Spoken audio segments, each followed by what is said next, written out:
Okay, go ahead. So I'm here with Pastor Clayton, Spencer Clayton from Star of Hope. Well, you're with Your Will Christian Ministry. Your Will Christian Ministries now, yes. But you grew up at Star Hope. I did. And I'm wondering if you can tell me a little bit about the church history. Sure. Well, Star of Hope was founded in 1917 by a group of families that moved up from Virginia for work at the steel mills that were being operated by Henry Diston at the time. So most of those families came up from the areas of Rice and Farmville, Virginia. And with the help of Tacony Baptist, which was the largely white Baptist congregation in the area, they came together and started this ministry, Star of Hope. Granted, it wasn't in this location. At the time, it was at the intersection of Wissinoming Street and Diston Street, which you would not find if you looked for it right now because it is right smack dab in the middle of I-95. What's that about? What happened when 95 came in?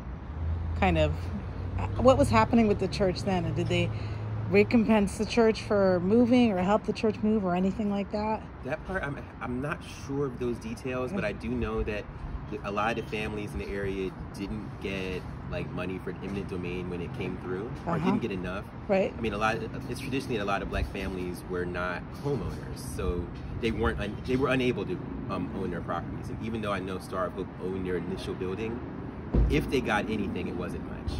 Wow. So some of the families that lived there too didn't own, and so their homes just got run over, and then they just had to go somewhere. They had to move, and a lot of those families either moved to other parts of Tacony, to Frankfort, which was a little south. Actually, most of them moved to Frankfort, which was a little south.